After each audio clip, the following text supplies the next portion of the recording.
Dear students, welcome back.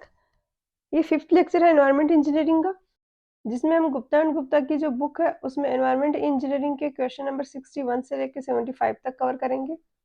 तो start करते हैं। क्वेश्चन नंबर 61 में दिया है कि वो प्रोसेस जिसमें क्लोरीनेशन को ब्रेक पॉइंट से बियॉन्ड ऐड करते हैं उसको क्या कहते हैं। तो क्लोरीन की हम कितनी अमाउंट ऐड कर रहे हैं और किस स्टेज पे कर रहे हैं, इसके बेसिस पे डिफरेंट टाइप्स में क्लासिफाई कर सकते हैं हम क्लोरीनेशन को। इसमें फर्स्ट होता है प्लेन क्लोरीनेशन, जिसमें कि वाटर में और कोई ट्रीटमेंट नहीं किया जाता, सिर्फ क्लोरीन ही ऐड की जाती है। सेकेंड है प्री क्लोरीनेशन।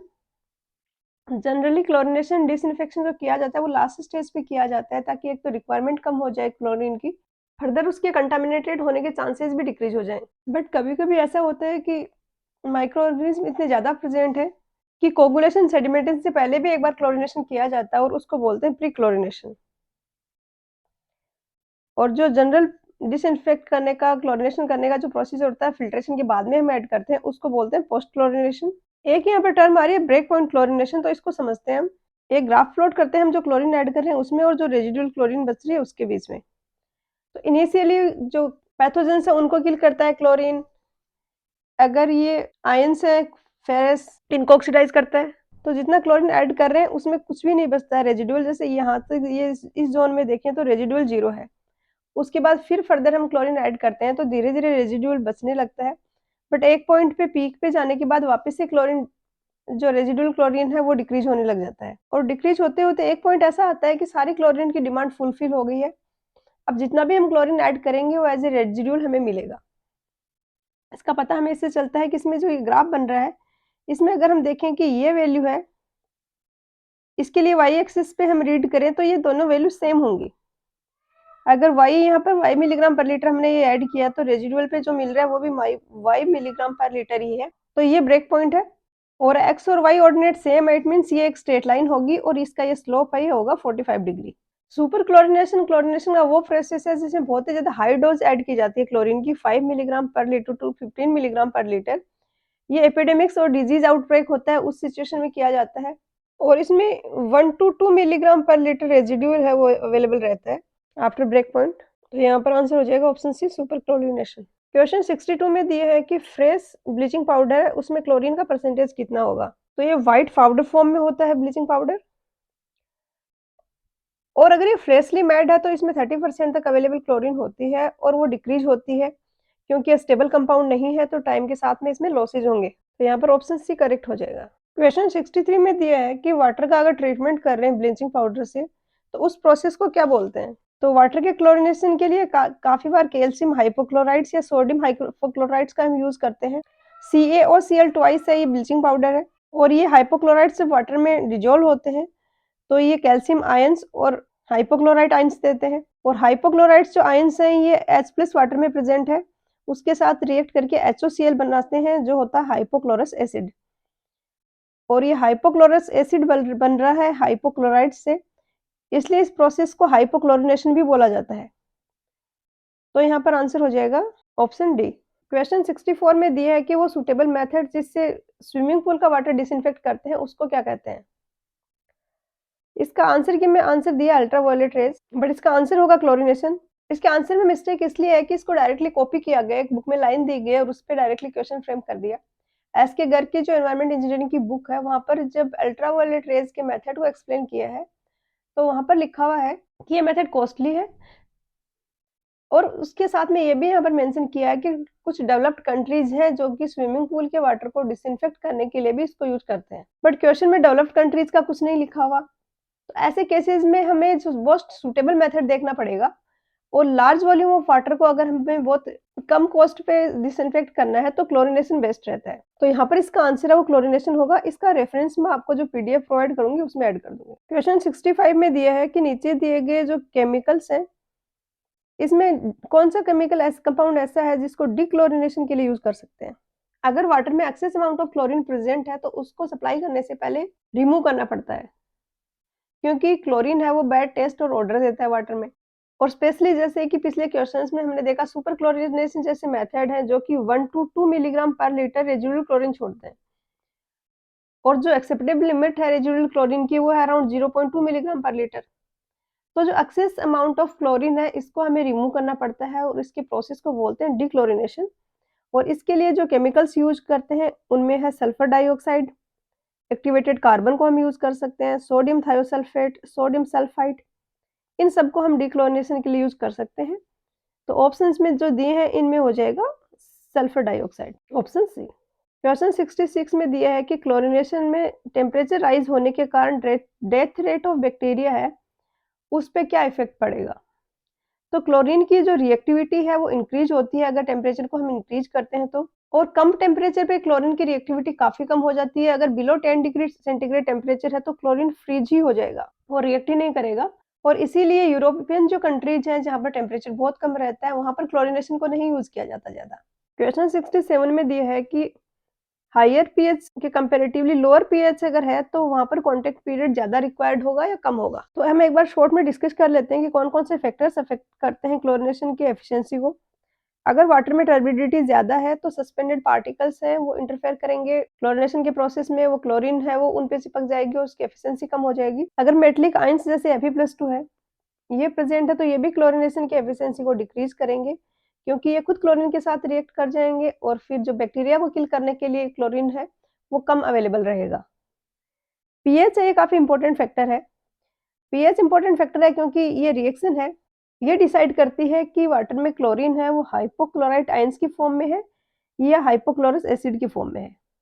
अगर पीएच ग्रेटर देन 8 हुई तो ये रिएक्शन इस डायरेक्शन में चलेगी और H+ हाइड्रोजन आयन और हाइपोक्लोराइट आयन बनेंगे, और अगर लेस देन 7 है पीएच की वैल्यू तो हाइपोक्लोरस एसिड बनेगा। ये रिएक्शन हमारे लिए इंपॉर्टेंट इसलिए है क्योंकि जो एफिशिएंसी है बैक्टीरिया किलिंग की HOCl और OCl- की वो सेम नहीं है। HOCl है वो 80 टाइम्स मोर डिस्ट्रक्टिव है कंपेयर टू हाइपोक्लोराइट आयंस। तो वाटर में जितना ज्यादा HOCl की फॉर्म में रहेगा क्लोरीन उसकी डिसइंफेक्टिंग एफिशिएंसी उतनी ही ज्यादा होगी।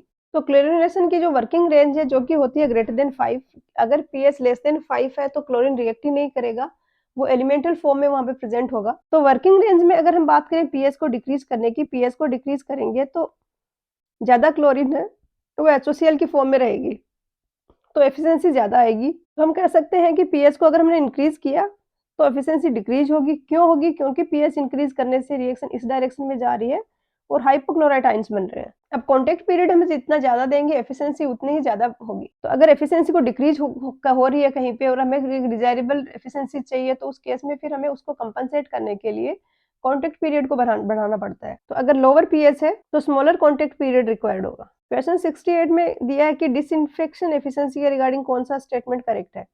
तो पिछले क्वेश्चन में हमने इसको अच्छे से समझा कि पीएच की वैल्यू इंक्रीज करने के कारण क्लोरीन प्रेजेंट रहेगा वो हाइपोक्लोराइट आयंस की फॉर्म में रहेगा, और HOCl की फॉर्म में अगर क्लोरीन रहता है तो ज्यादा एफिशिएंसी होती है क्योंकि ये 80 टाइम्स मोर डिस्ट्रक्टिव है compare to OCl-। PH increase करने से एफिशिएंसी है वो डिक्रीज होती है। तो ए हो जाएगा आंसर। क्वेश्चन 69 में दिया है कि लाइम सोडा प्रोसेस होता है जो सॉफ्टनिंग का हार्डनेस रिमूव करने का जो मेथड है उसके रिगार्डिंग कौन सा स्टेटमेंट करेक्ट है। तो हम देखते हैं एक बार क्या क्या केमिकल रिएक्शंस होती हैं वहां पर। ये कैल्शियम बाइकार्बोनेट है तो लाइम इसके साथ में रिएक्ट करके CaCO3 का प्रेसिपिटेट बनाता है। ये मैग्नीशियम कार्बोनेट है इसके साथ में वाटर रिएक्ट करके MgOH बनाता है और CaCO3 बनाता है। मैग्नीशियम बाइकार्बोनेट है ये लाइम के साथ रिएक्ट करके MgOH बनाएगा और कैल्शियम बाइकार्बोनेट बनाएगा। तो लाइम क्या कर रहा है, जो कैल्शियम बाइकार्बोनेट है, जो कैल्शियम की कार्बोनेट हार्डनेस है उसको भी CaCO3 की फॉर्म में कन्वर्ट कर रहे हैं और ये प्रेसिपिटेट है तो ये टैंक्स में नीचे डिपॉजिट हो जाता है। मैग्नीशियम की जो कार्बोनेट हार्डनेस है उसको भी कैल्शियम की बाइकार्बोनेट हार्डनेस या फिर CaCO3 में कन्वर्ट कर रहा है और ये कैल्शियम बाइकार्बोनेट बन रहा है, ये फिर से इस रिएक्शन के थ्रू CaCO3 बन जाएगा प्रेसिपिटेट। और लाइम इसमें एक रिएक्शन और करता है कि जो मैग्नीशियम के नॉन कार्बोनेट हार्डनेस है, मैग्नीशियम अगर Cl SO4-2 NO3- इनके साथ है तो वहां पर नॉन कार्बोनेट हार्डनेस है, लाइम है इसको रिएक्ट करता है इसके साथ में और MgOH और ये बनाता है, ये क्या है, non carbonate hardness of calcium. और सोडा हम ऐड करते हैं अब इसको रिमूव करने के लिए। ये जो नॉन कार्बोनेट हार्डनेस है कैल्शियम की इसको रिमूव करने के लिए इसको सोडा के साथ में रिएक्ट करवाते हैं। सोडा है Na2CO3, तो यहाँ पर ये Na है ये इन नॉन कार्बोनेट हार्डनेस के साथ रिएक्ट करके सॉल्ट्स बना लेता है, NaCl, Na2SO4 ये सब। तो सोडा किसको रिमूव कर रहा है? नॉन कार्बोनेट हार्डनेस को। किसकी नॉन कार्बोनेट हार्डनेस? कैल्शियम की। जो मैग्नीशियम की नॉन कार्बोनेट हार्डनेस थी उसको लाइम कन्वर्ट कर रहा था कैल्शियम की नॉन कार्बोनेट हार्डनेस में। अब देखते हैं हम ऑप्शंस। फर्स्ट में दिया only carbonate hardness is removed, तो गलत है। अगर लाइम सोडा दोनों ऐड कर रहे हैं तो दोनों हार्डनेस रिमूव हो रही है, बी भी गलत हो गया।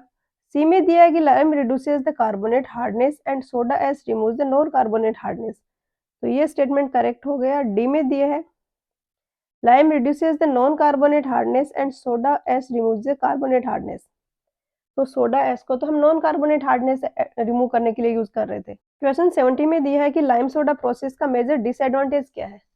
तो दो मेजर डिसएडवांटेज है लाइम सोडा प्रोसेस को। एक तो प्रेसिपिटेट बनता है, बहुत लार्ज अमाउंट में होता है तो उसको डिस्पोज करने का इश्यू होता है, और दूसरा ये जीरो हार्डनेस का वाटर नहीं देता है। जो प्रेसिपिटेट बन रहा है मेजर अमाउंट तो उसका स्टार्टिंग में बन जाता है, बट बाद में उसकी जो प्रोसेस है वो काफी स्लो चलता है, और अराउंड 50 मिलीग्राम पर लीटर की हार्डनेस है वो बच जाती है, और वो स्लोली फॉर्म होता है। अगर इसको पब्लिक सप्लाईज के लिए हम लाइम सोडा प्रोसेस को यूज कर रहे हैं तो ये 50 मिलीग्राम पर लीटर जो बाद में प्रेसिपिटेट्स बनते हैं ये इतने स्लोली बनते हैं कि पाइप तब तक अगर पब्लिक सप्लाईज के लिए हम वाटर को यूज कर रहे हैं, उसमें ये प्रोसेस हम यूज कर रहे हैं, तो ये स्लो रेट पे जो 50 मिलीग्राम पर लीटर के जो प्रेसिपिटेट बनेंगे जो काफी टाइम बाद में बनेंगे, तब तक वाटर डिस्ट्रीब्यूशन पाइप्स में पहुंच जाता है, और वहां पर ये प्रेसिपिटेट बनते हैं तो वहां पर इंक्रस्टेशन होता है। इसको अवॉइड करने के लिए अगर कहीं पे लाइम सोडा प्रोसेस हम यूज कर रहे हैं तो CO2 वहां पर ऐड कराते हैं। फिर से CO2 ऐड करने के जो प्रोसेस होते हैं इसको कार्बोनेशन बोलते हैं, और CO2 ऐड करने से जो प्रेसिपिटेट की फॉर्म में COCO3 है वो वापस से डिजोल्व फॉर्म में आ जाता है CaSCO3 की फॉर्म में, तो जो इंक्रिस्टेशन की प्रॉब्लम थी वो नहीं होगी। तो फर्स्ट यहाँ पर दिया unsuitable for turbid and acidic water, ये डिसएडवांटेज है जियोलाइट मेथड का। बी है वो करेक्ट हो जाएगा। सी में दिया है कि effluent can not be reduced to zero hardness, ये भी डिसएडवांटेज है, बट ये ज्यादा मेजर डिसएडवांटेज है कि ह्यूज अमाउंट ऑफ प्रेसिपिटेट मिलता है, तो बी आंसर हो जाएगा। क्वेश्चन 71 में दिया है कि कौन सा कंपाउंड है जिसको एल्गी कंट्रोल के लिए हम यूज करते हैं?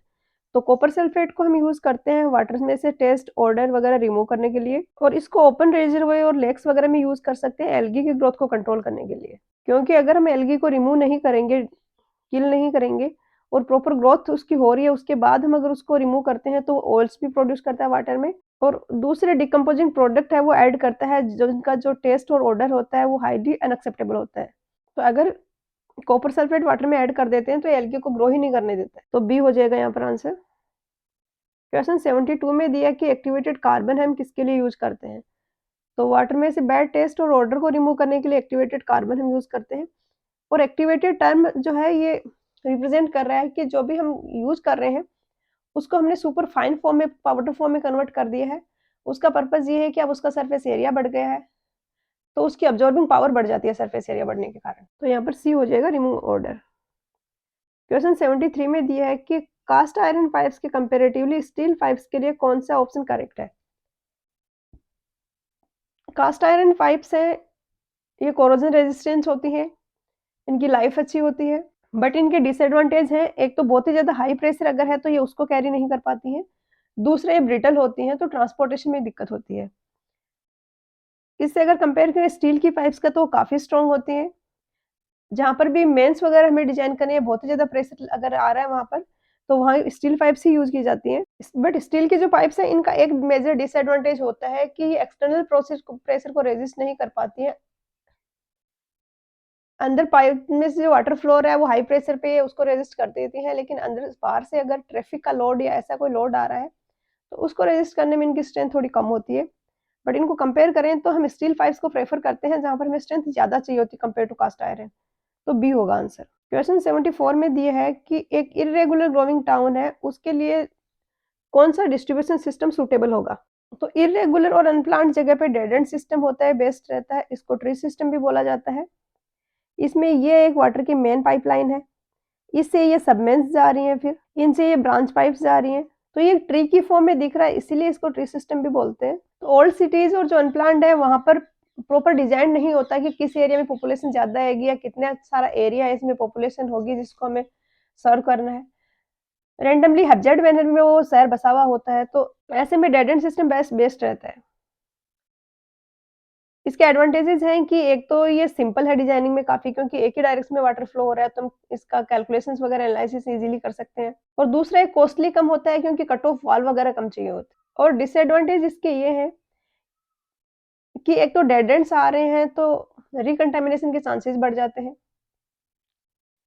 एक ही डायरेक्शन से वाटर सप्लाई हो रहा है तो कहीं फायर ब्रेकआउट हो रहा है, तो उस सिचुएशन में जो वाटर हमें जो डिस्चार्ज चाहिए वो नहीं मिल पाता। और थर्ड डिसएडवांटेज ये है जैसे कि यहाँ पर कुछ रिपेयरिंग करनी है, यहाँ पर जैसे इस पॉइंट पे कुछ लीक हो रहा है, कुछ रिपेयर करना है, तो फिर ये पूरा का पूरा एरिया ही जो कट ऑफ हो जाएगा, क्योंकि हम यहाँ से हमें सप्लाई को बंद करना पड़ेगा और फ्लो हो रहा है वो इसी डायरेक्शन से आ रहा है, सारा पानी आ रहा है, तो लार्ज एरिया होगा जो इससे अफेक्टेड होगा। फिर ए हो जाएगा answer dead and system. Question 75 में दिया है कि वो लेआउट डिस्ट्रीब्यूशन सिस्टम जिसमें वाटर आउटर पेरीफेरी की तरफ फ्लो होता है, तो ये रेडियल सिस्टम है। इसमें एक तो बीच से ये मेन पाइपलाइन जा रही है, ये मेन पाइपलाइन वाटर सप्लाई कर रही है। ये जो डिस्ट्रीब्यूशन रिजर्वोयर जो ब्लैक डॉट्स बने हुए हैं इनको, ये डिस्ट्रीब्यूशन रिजर्वोयर है। यहाँ से वाटर फिर रेडियल डायरेक्शन में फ्लो हो रहा है टुवर्ड्स आउटर पेरिफेरी में भी हम जिसको कह सकते हैं, तो ये था रेडियल सिस्टम। तो ऑप्शन सी यहाँ पर आंसर हो जाएगा। आज के लेक्चर में इतना ही, मिलते हैं नेक्स्ट लेक्चर में। पढ़ाई करते रहिए, ऑल द वेरी बेस्ट।